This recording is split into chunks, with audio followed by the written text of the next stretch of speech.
जिंदगी की lux toilet soap, बस जरा सा लक्स।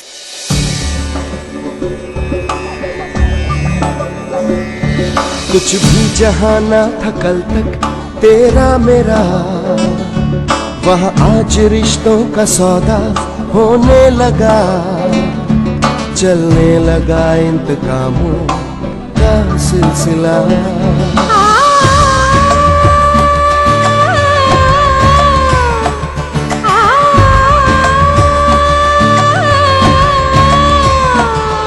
जब आसमानों की ख्वाहिश होने लगे, इंसानियत अपनी आदत खोने लगे। अब हार किसको मिले और जीत किसको मिले, बस वक्त के हाथ में है फैसला। कैसी कश्मकश,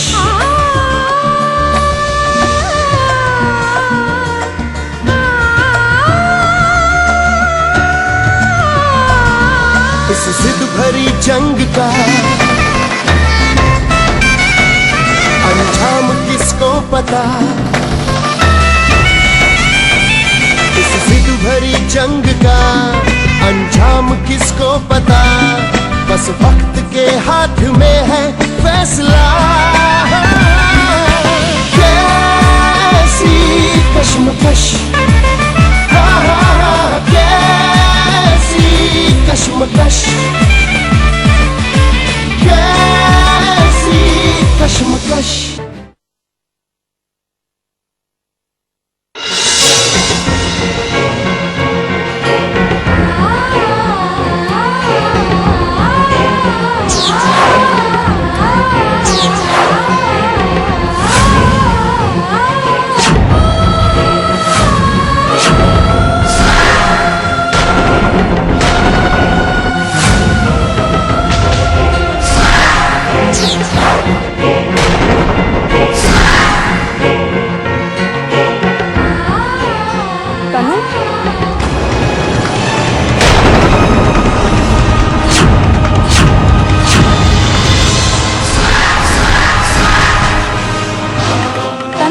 तुम्हारा है।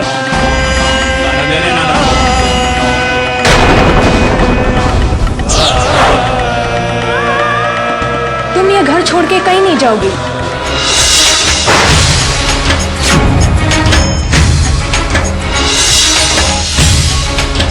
तुम किसी भी हालत में इस घर की दहलीज को पार मत करना।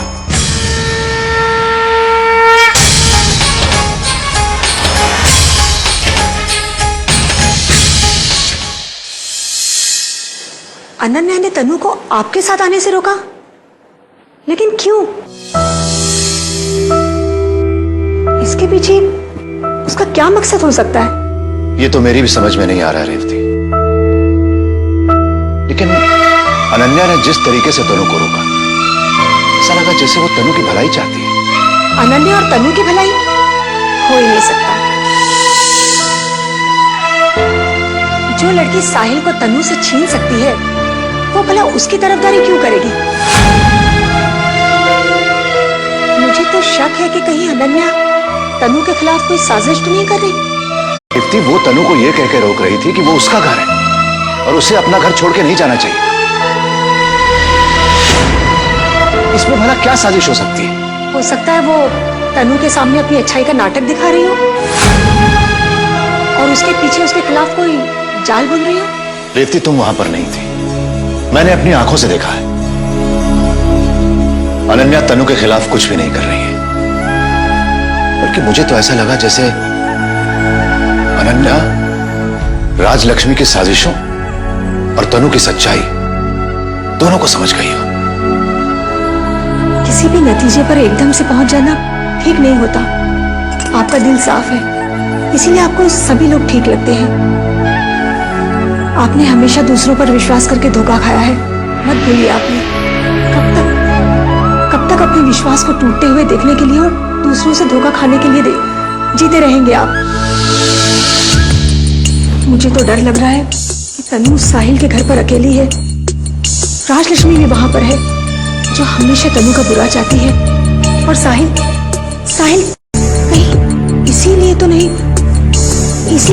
ने तनु को वहां पर रोका होगा कि वो हमेशा हमेशा मुसीबतों की आंधियों से घिरी रहे। रिद्धि, तुम चिंता मत करो। जब तक पूर्वा वहां पर है, तनु को कोई छू भी नहीं सकता। पूर्वा का फोन आया था मुझे, उसने मुझसे वादा किया। एक पूर्वा ही तो वहां पर है जिस पर उम्मीद टिकी हुई है। और अगर पूर्वा ने आती है, तुम क्या कर रही हो? किसके हक के लिए लड़ रही हो? इस औरत के हक के लिए, जो हमेशा मुझे धोखा देती आई है, मेरे चारों ओर साजिशों का जाल बुनती आई है, मुझसे हमेशा छुटकारा पाने की कोशिश करती रही है, और तो और मुझे बीमार साबित करके मेरी जान लेने तक का प्लान बनाया था इसने। साहिल, तुम बहुत बड़ी गलतफहमी का शिकार हो। तनु ने ऐसा कुछ नहीं किया। इस बेचारी ने तो अपनी सारी जिंदगी तुम्हारी खुशियों के लिए न्यौछावर कर दी। जाने दो अनन्या। नहीं, क्यों जाने दो? क्या है तुमने ऐसा जो सब तुम पर ही विश्वास करते? ऐसा क्या जादू कर देती हो सब पर जो जो जो सब तुम्हारी मासूमियत की कसमें खाते रहते हैं? मैं जानता हूं, शायद तुम्हारे चेहरे का एक भोलापन, या फिर तुम्हारी आंखों से टपकती है शराफत। लेकिन सिर्फ मुझे ही मालूम है कि ये तुम्हारा असली चेहरा नहीं है। तुम्हारे इस खूबसूरत चेहरे के पीछे एक मक्कार चेहरा छुपा हुआ है। अनन्या, तुम नहीं जानती, इसका असली चेहरा बहुत घिनौना है। तुम इसे पहचानने में भूल कर रही हो अनन्या। भूल तो मैंने तुम्हें पहचानने में की साहिल। जो शख्स अपनी निर्दोष पत्नी को नहीं समझ सका, वो मुझे क्या समझेगा? मैं तो वैसे भी तुम्हारी जिंदगी में दूसरी औरत हूं। अनन्या, चुप रहो, कुछ मत कहो प्लीज। फालतू की बातें कर रही हो अनन्या। इस औरत से मेरा कोई रिश्ता नहीं है। अनन्या, अनन्या, अब तुम ही मेरे लिए सब कुछ हो। अफसोस होता है मुझे तुम्हारी सोच पर साहिल। कल कोई तीसरी लड़की के तुम्हारे जिंदगी में आ जाने से तुम्हारे और मेरे बीच कोई रिश्ता नहीं रह जाएगा। अनन्या, मैं कह रही हूँ ना, चुप रहो, कुछ मत कहो। तुम सुनती क्यों नहीं? तुम कौन होती हो बीच में बोलने वाली? तुम्हारी वजह से मेरे और अनन्या के बीच दीवार खड़ी हुई है।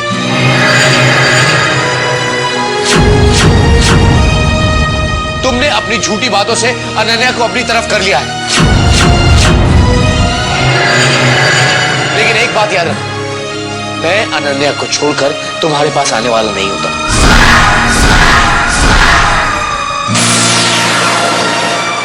साहिब, मैंने तुम्हें कब अपने पास वापस बुलाया? और कब मैंने तुमसे ये कहा कि तुम अनन्या को छोड़ दो? सुना साहिब, तनु ने क्या कहा? तुम्हारी खुशियों के लिए हमेशा उसने कुर्बानियां दी है, पर तुम ये समझ ही नहीं पाए। अनन्या, तुम चुप रहो, हाथ जोड़ती हूँ तुम्हारे हाथ, कुछ मत कहो। साहिल मुझे जो भी समझता है समझने दो। तुम मेरे लिए साहिल से झगड़ा मत करो। साहिल तुम्हारे साथ खुश है, मेरे लिए इतना ही काफी है। देखा तुमने कैसी है ये, सिर्फ तुम्हारे बारे में सोचती है। बंद करो अपना ये नाटक।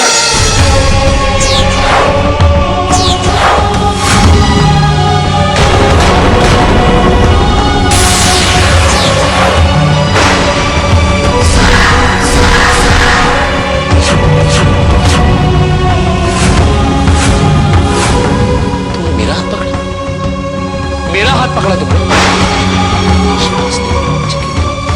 मेरा हाथ पकड़ सकती हो? क्यों रोका तुमने साहिल? क्यों? यही एक कसर तो बाकी रह गई, आज वो भी पूरी हो जाती। साहिल ने मेरे दिल और आत्मा पर जो चोट लगाई है ना, इस थप्पड़ की चोट तो उससे बहुत छोटी थी, बहुत छोटी।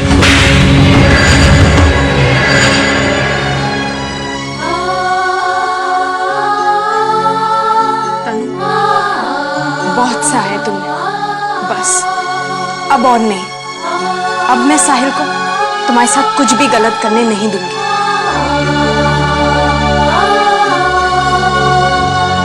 की औरत है तनु। अब क्या हुआ? क्या हुआ? तनु ने अनन्या को पूरी तरीके से अपने वश में कर लिया। अब अनन्या को ऐसा लगता है कि मैंने तनु के साथ नाइंसाफी की है, और तो और अनन्या के साथ भी धोखा किया। मौसी, आपको लगता है मैं किसी के साथ धोखा करूंगा, और वो भी अनन्या के साथ, जिसके साथ मैंने साफ सुथरी जिंदगी बितानी चाहिए थी, खुशी के कुछ पल बिताने चाहे थे, उस लड़की के साथ मैं धोखा करूंगा? लगता है अनन्या का दिमाग खराब हो गया है, जो वो ऐसे सोच रही है। अरे वो नहीं जानती तनु कितनी शातिर है। अरे यही तो मैं उसको समझाने की कोशिश कर रहा हूं, लेकिन उसके दिमाग में बैठे तब ना। वो तनु की ढाल बनकर खड़ी हो गई है। जो तनु कह रही है वो ही कर रही है, लेकिन उसे ये समझ में नहीं आ रहा कि वो तनु को शय देकर अपने लिए एक ऐसा गड्ढा खोद रही है जिसके अंधेरों से निकलना उसके लिए नामुमकिन हो जाएगा। तो जाओ, जाकर समझाओ उसे कि वो गलती कर रही है। जाओ। मैं कोई गलती नहीं कर रही हूं।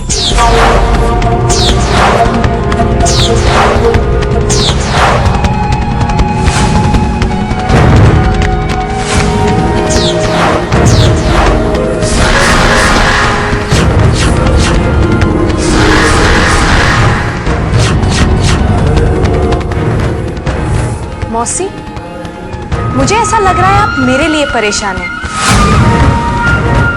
साहिल के सामने आप मुझसे बड़े प्यार से पेश आती हैं, और उसके पीछे ये आके कहती हैं कि साहिल के खिलाफ ये सारी साजिश आपने की और तनु बेकसूर है।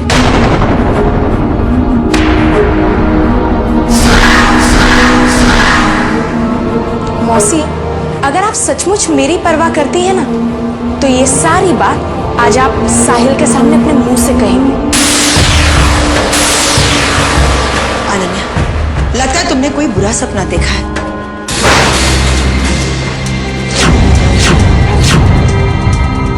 या फिर तनु ने तुम्हारे दिमाग में ऐसी बातें डाली है। मैंने तुमसे ये सब कुछ कब कहा? ये तुम क्या कह रही हो? मेरी समझ में कुछ भी नहीं आ रहा बेटा। आपका ये नाटक साहिल के सामने चलता होगा, पर मौसी मेरे सामने नहीं चलेगा, क्योंकि अब आपकी असलियत मैं जान चुकी हूँ। अनन्या, तुम किस तरह से बातें कर रही हो राजलक्ष्मी मौसी से?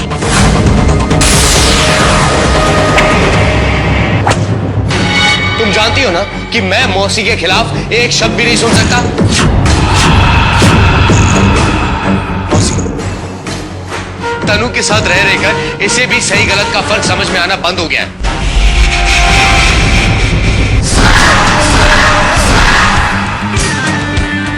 ये भी तनु की भाषा बोलने लगी है।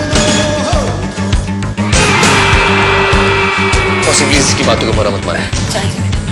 मैंने बुरा नहीं माना इसकी बातों का। मुझे तो लगता है कि मैं थोड़ी देर और रुका तो मेरा तो सर ही फट जाएगा।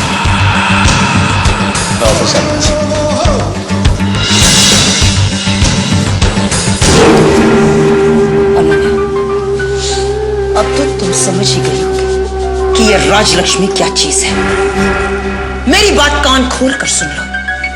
आंख से खेलने की कोशिश करोगी तो अपना ये हाथ चला बैठोगे, समझे? तुम धमकी दे रही हूँ? नहीं, समझा रही हूं तुम्हें। मैं तनु नहीं हूं जिसकी मजबूरी का फायदा उठाकर आप अपनी मनमानी करेंगी। और मुझे चैलेंज मत कीजिएगा, नहीं तो उसका अंजाम अच्छा नहीं होगा। अब तुम मुझे हाँ, दे रही हूं, और इसे सिर्फ धमकी मत समझना, क्योंकि जो मैं कहती हूं ना वो करके भी दिखाऊंगी।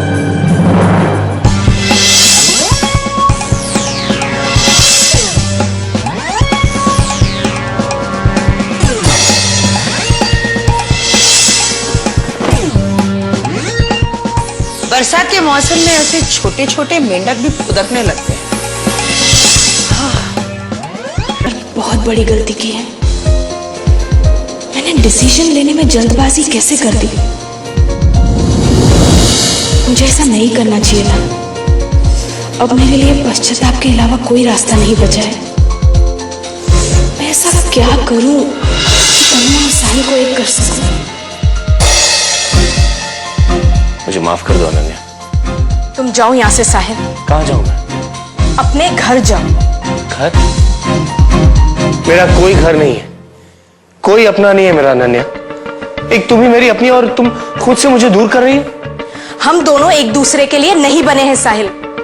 तुम्हारी पत्नी तनु है, इस बात को समझो तुम। किसने कहा आप दोनों एक दूसरे के लिए नहीं बने? किसने कहा? मेरे दिल में तुम्हें अपने लिए तड़प नहीं दिखती? अनन्या, प्यार करता हूं मैं तुमसे। मैं तुमसे प्यार नहीं करती। तुम झूठ बोल रही हो। मैं सच बोल रही हूं। जब से मुझे तनु की कुर्बानियों का पता चला है साहिल, मुझे अपना प्यार उसके प्यार के सामने बौना लगता है। साहिल, तुम कैसे तनु का प्यार नहीं समझ पा रहे हो? प्लीज, ये तनु का नाम अपने मुंह से नहीं निकाला करो, प्लीज। वो तो अब से तुम्हें हमेशा सुनना पड़ेगा साहिल, क्योंकि मैं तनु की बेगुनाही तुम्हारे सामने लेकर आऊंगी। फॉर गॉड सेक साहिल, मैं तुमसे रिक्वेस्ट करती हूँ कि तुम यहाँ से चले जाओ। प्लीज, मैं तुम्हें छोड़कर नहीं जाना चाहता, प्लीज। ठीक है साहिल, तो फिर मैं यहाँ से जाती हूँ।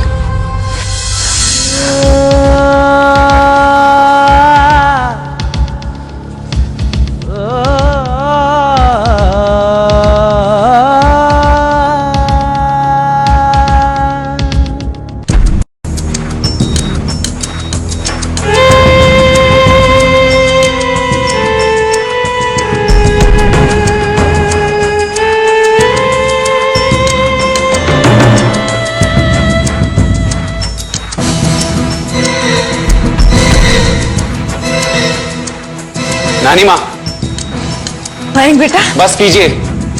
आप पूजा की माँ से मिलने गई? क्या कहा आपने उनसे कि उन्होंने मुझे आपसे दूर कर दिया? ओह, तो उन्होंने तुम्हें भड़का कर भेजा है? नहीं नानी माँ, उन्होंने मुझे भड़काया नहीं, बल्कि उन्होंने मुझसे कहा है, मुझे समझाया कि मैं आपसे बात करूं और आपके पास वापस आ जाऊं। मयंक, इसमें भी उसकी कोई चाल है। गोदावरी तुमसे मीठी मीठी बातें करके तुम्हें मुझसे दूर कर देना चाहती है, छीन लेना चाहती है। इन माँ बेटी दोनों का यही प्लान है। तुम समझने की कोशिश करो मयंक। आप समझने की कोशिश कीजिए नानी माँ। आपको उसी की सजा मिल रही है जो आपने किया है।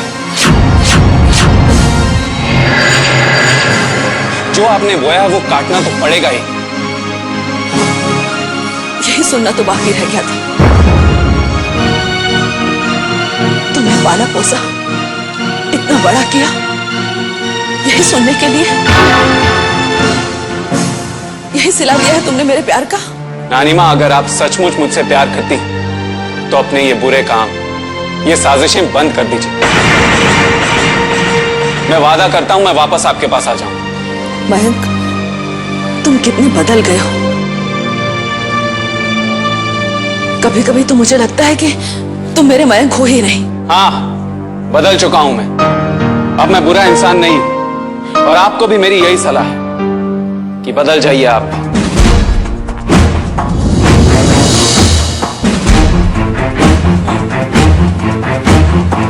पूजा ने मयंक को पूरी तरह अपने वश में कर लिया है।